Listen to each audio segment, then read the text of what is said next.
Okay, so in this segment we're going to discuss and I'm going to demonstrate how to prepare the denture bases for permanent hard reline and a permanent soft reline.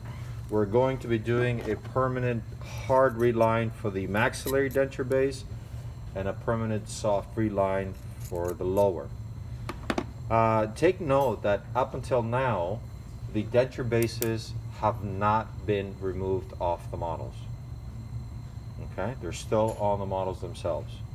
The first thing we're going to do, since we're doing a permanent soft reline for the maxilla, I'm going to remove this off the articulator so it's a little bit easier to work with, and I'm going to add some wax to make a smoother transition now between some of the excess impression material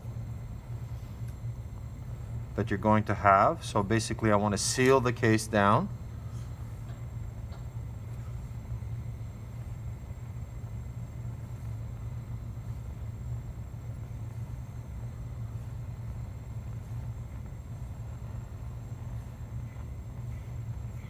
All the way to the land area. And this denture base does not get removed well after we invest it, as you'll see later on in the videos. But for now, we are just going to seal it. In the event where you had to do excessive or significant border molding and you had a lot of overlap of impression material, you would have to cut it back and again wax in the transition so you don't have a step between the impression and the existing denture base. So you want to create a very gentle transition. Although for this particular case, because it's a simulation case, we didn't have a lot of impression overlap, but if you do, expect this to be a little more significant, and therefore you have to add more wax and be a little more careful with getting a smooth transition between old and new, so to speak. I'm going to seal it back here.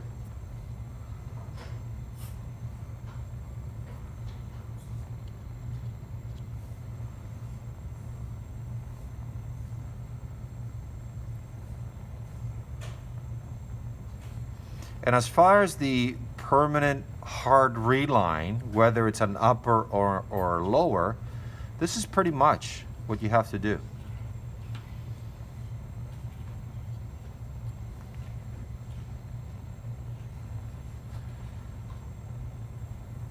Typically, a permanent hard reline, or any reline for that matter, is done in a jig. A reline jig. We're not going to be using a reline jig here. We're going to be using our articulator. In the event that you're only doing one, so let's assume that we only had to do the maxillary denture for a permanent hard reline, you would have to have an impression of the opposing, whatever the opposing is, being a complete lower denture or natural dentition or a partial, whatever it is, so you can mount it in this fashion. And the reason why I don't like using a reline jig and I like using an articulator with a vertical stop like this is in incisal pin here, because I want to verify the centric after I process it. I want to be able to do some selective grinding and possibly check some of the excursions after I process it. Whereas versus a reline jig does not allow you to do that. It's a one-time deal. Whereas this one, I got a little more forgiveness. We don't have the opposing that we have our lower denture, so that's fine. So we can do it all together at the same time. And that goes both ways. So if we were doing a permanent reline on the lower only, then you would require a study model for the maxillary opposing. So you can mount it again in this exact fashion that we did it before. Nothing else changes. It's all the same. So as far as the maxillary permanent reline is concerned, the preparation before investing, that's it. I'm pretty much done with that. Now for the lower permanent soft liner, things change a little bit. And what we have to do here now, we actually have to remove our denture base from our model. And hopefully, we relieved the undercuts prior to taking the impression. So now when I pry this out, there isn't any significant undercuts in here that might break the cast. So let's see. I'm going to use a bit of a different tool.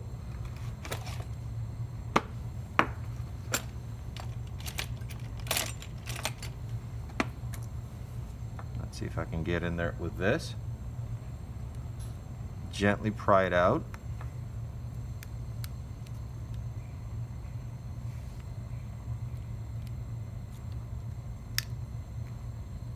If there were any significant undercuts on the existing dentures and you did not relieve them, you would have a very difficult time trying to remove this now without risking breaking the model. So this worked out pretty well.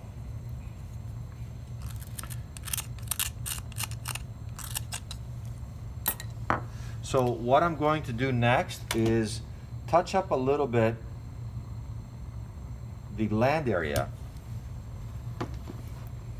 because there's only so much I could trim the land area with a denture base on top of it. Now that I have access to this, I can clean up the land area a little bit.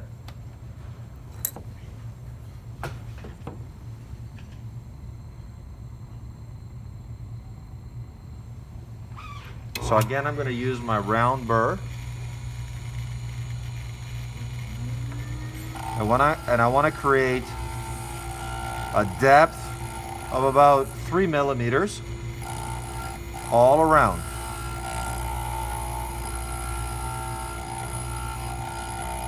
So again, positioning the beading wax or utility wax in order to create the model a little bit higher is kind of important, because it allows you a little room to trim the stone back and create a very, very nice even border,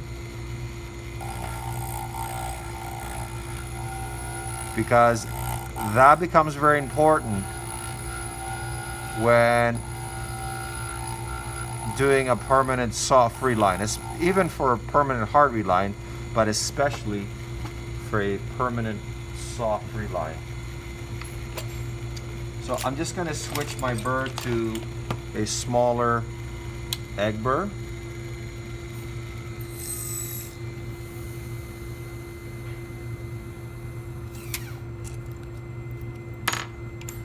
Just to prevent damaging the cast, because I'm getting awfully close in here. So again, about a 3 millimeter worth of land area height.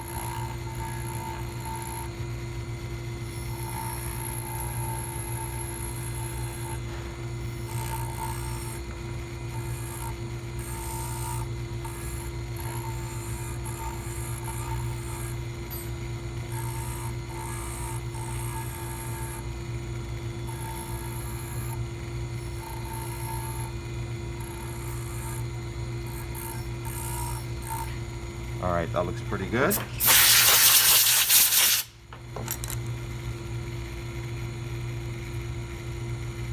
Just scrape off some of the excess wax here from previously.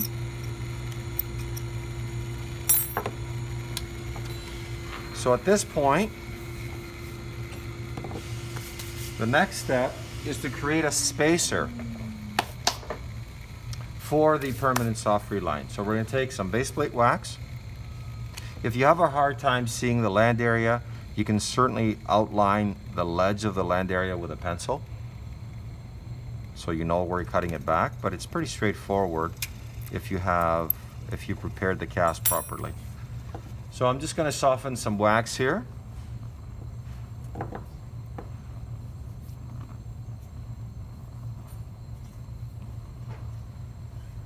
And make sure that you maintain the thickness of the wax as you're adapting it to the model. You don't want to thin it out. So the thickness of the wax is ideal to have for the thickness of the soft liner. So I'll soften the wax.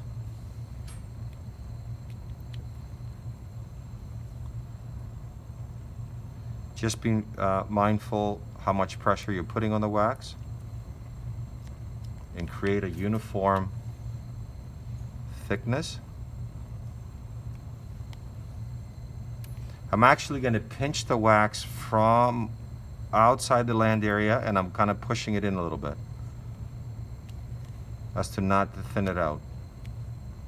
I want to fill the sulcus here as much as possible. So I'm actually taking a little bit of wax from here and I'm pushing it over to make sure that I don't thin out too much. Sometimes you can do it with your hand, or you can just get your spatula, and I'm pitching it towards the lingual.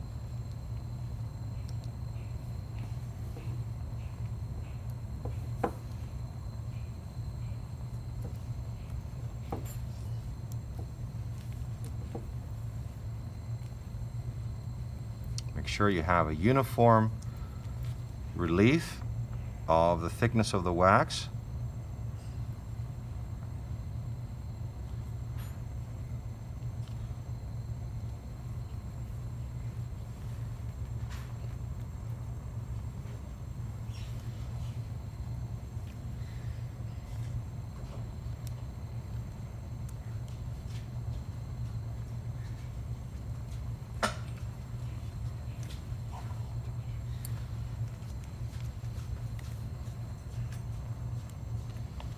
So I'm overfilling the sulcus here. You don't want it to be too thin. You want to fill it. You want the periphery to be finished in soft liner, not hard acrylic. So I'm just going to cut off the excess here and then scrape it back a little bit. I think everything else looks pretty good. Maybe a little bit at the interior portion here. So once again, I'm just going to grab it from the outside and pinch it in, so I'm not too thin.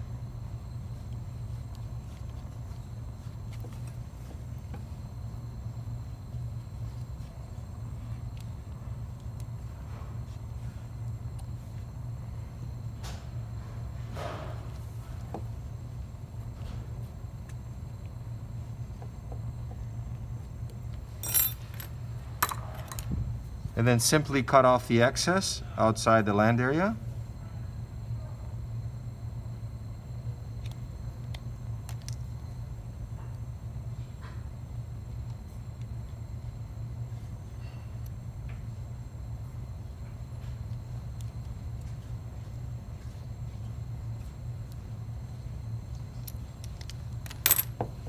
And make sure everything's adapted, tied up against the model.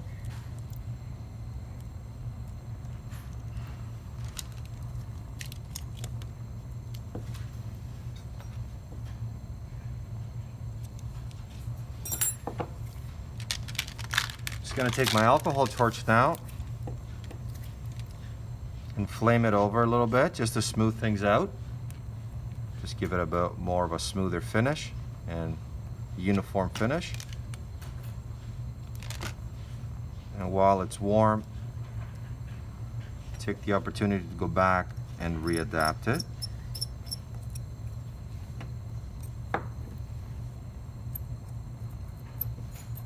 So you don't want any of this wax to be outside the land area, so good model work goes a long way here.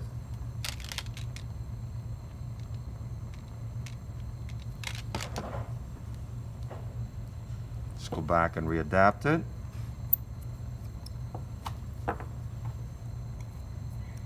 Full extension all the way to the edge of the lens area, but not beyond.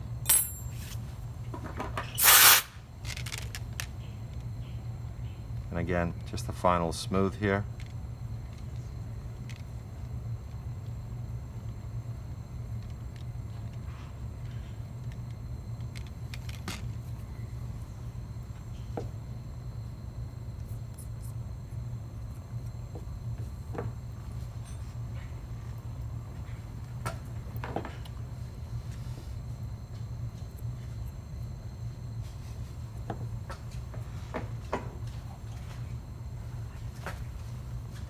Now, the next part is to put this back on the articulator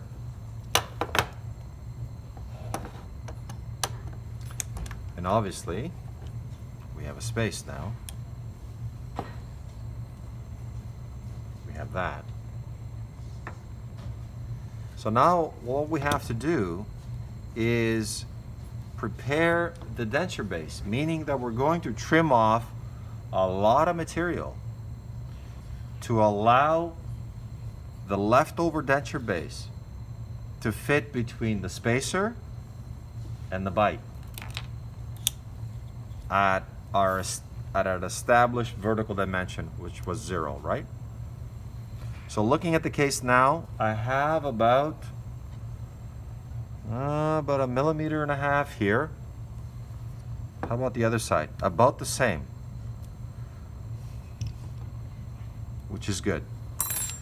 So the next step is we're going to put this thing on a diet, so to speak. We're going to cut off as much material as possible for 2 reasons. 1, we want to fit it between the spacer and the bite. 2, we want to introduce fresh acrylic between the existing acrylic and the soft liner that we're going to implement later on.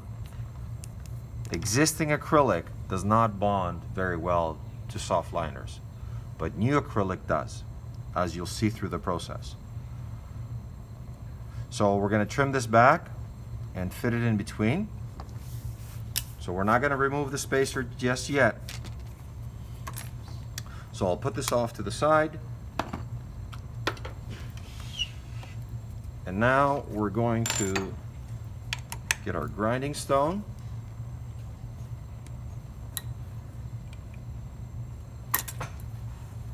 And cut it back. If the existing denture base, even though we're doing a permanent soft liner, if the existing denture base is rather old and discolored and will not match the acrylic that you're going to be using, then you have to remove all of it, as if you're doing a rebase, which you will see on the upper when I prepare it, okay? But I'm not going to remove all of it. I'm going to remove just enough for this to fit into the bite and the spacer. So let's peel off this as much as we can.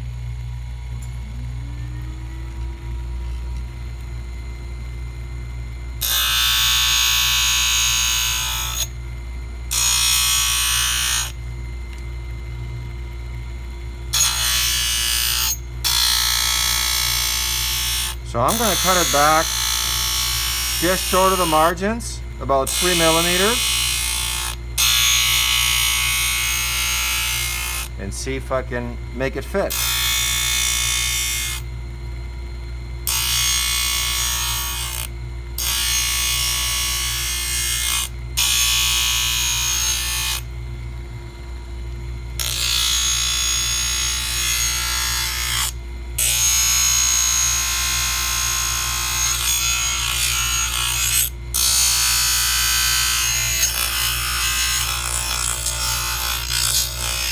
Don't worry about over trimming it, as long as you preserve the margin.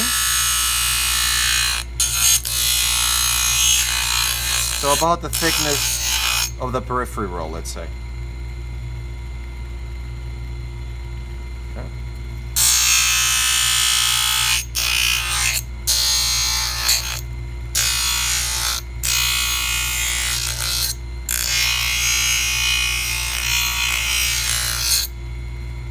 Same thing on the lingual side.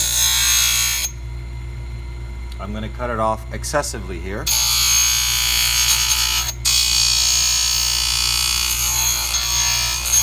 So you can see how much material I've removed there, quite a bit, but it's well short of the margins on the lingual side.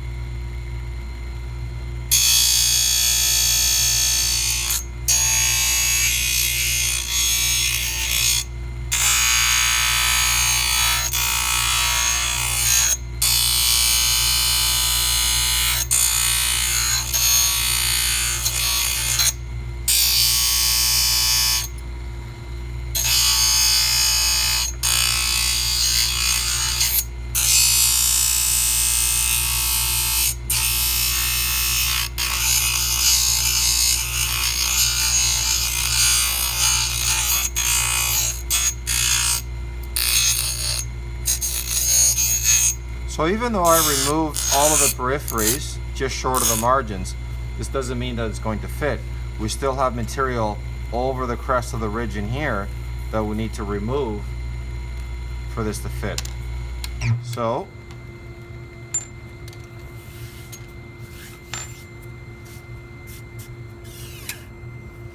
we're going to take our egg burr.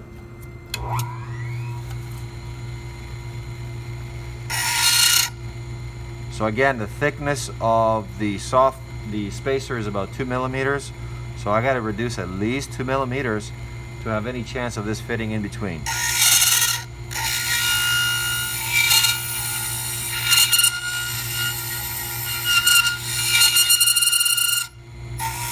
There's no easy way around it.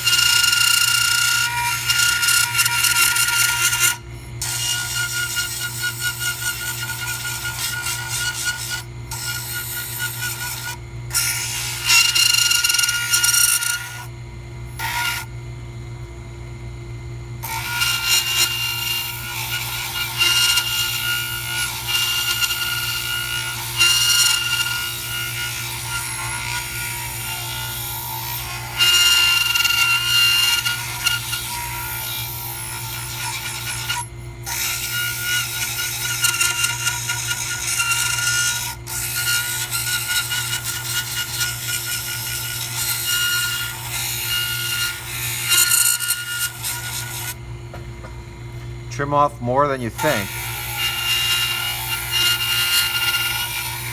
As long as you leave enough there, you can see the teeth are starting to poke through, but not quite.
Alright, I think I'm pretty close.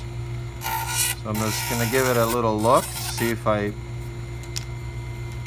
can fit that in between. But before I do that, just wipe off a little bit here.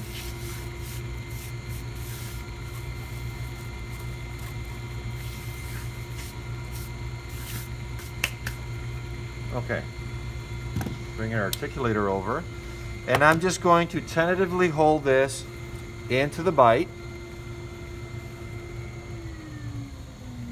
and see if the articulator, if I can bring the articulator together without any significant interference now between the trimmed base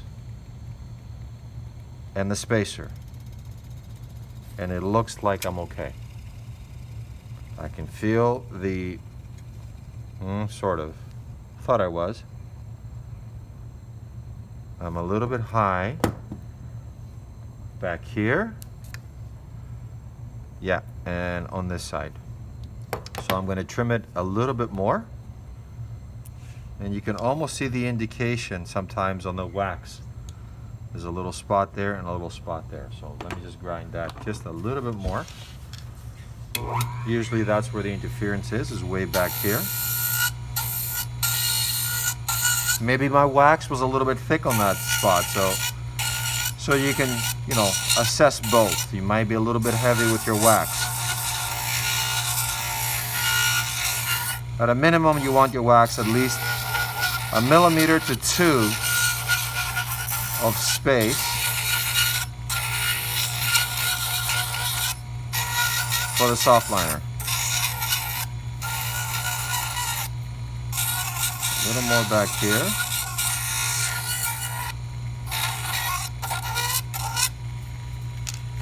And let's check that again.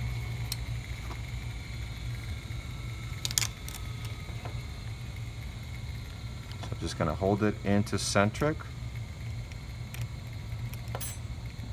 Bring my articulator together. And see if this time is any different. Yes, I am all the way down with the incisal pin. So now that fits between the upper and the spacer comfortably, which means I've reduced it enough. So the next step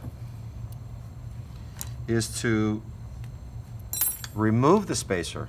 Now we have to remove the spacer. But do not throw the spacer out. You need the spacer for later on when we invest.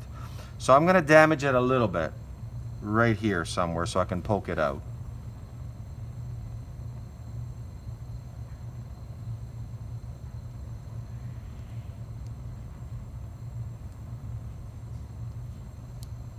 But I'll touch it up a little bit after.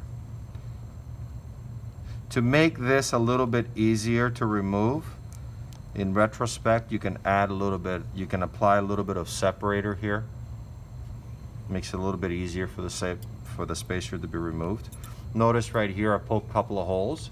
That's not a big issue. We can always fill it in the videos to come, as you'll see when we readapt the spacer back onto the model before we process. But for this part, what we're going to need for the next bit is some utility wax. Or you can use some base plate wax. I'm just going to use some utility wax because it's soft enough. And this will act like a little cushion now. So I'm just going to put a couple of strips like that, just on the flat portion of the ridge.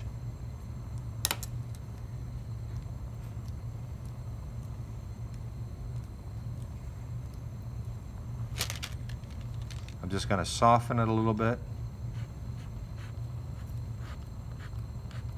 with my alcohol torch.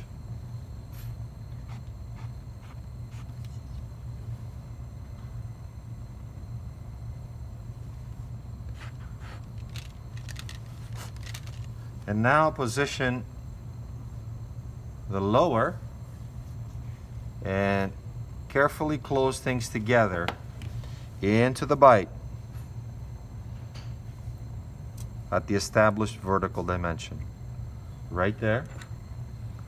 Pin is still open, as you can see here. And I'm just going to squeeze things together until my pin touches right there. I'm going to let this cool off. And finally, we're going to introduce some base plate wax in here all around to reestablish the contour again, inside and out. Okay, so this now fits into the bite, and it's short to fit in between the spacer, as we'll reintroduce the spacer later on when we process, and the opposing. So for the next little bit, what you can do is take this off, obviously, so it's a little easier to work with.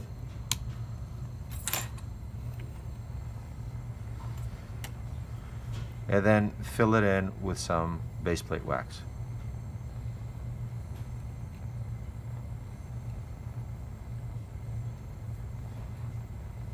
Now back here, remember, the spacer is about 2 millimeters back here, so over contour it a little bit.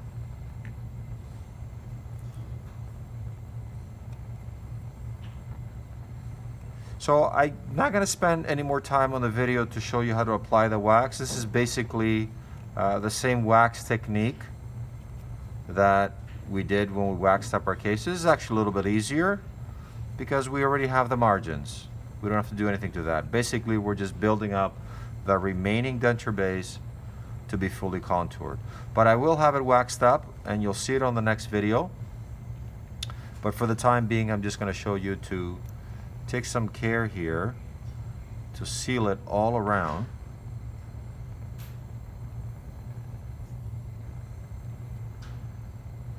And if you have an ideal wax consistency where you can scoop up wax like so, it makes this a whole lot faster. Just as a little FYI tip.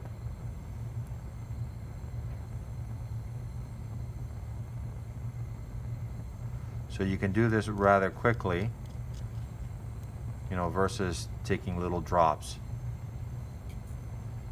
You can just take something that's semi-melted and apply it on there, and it moves things rather quickly.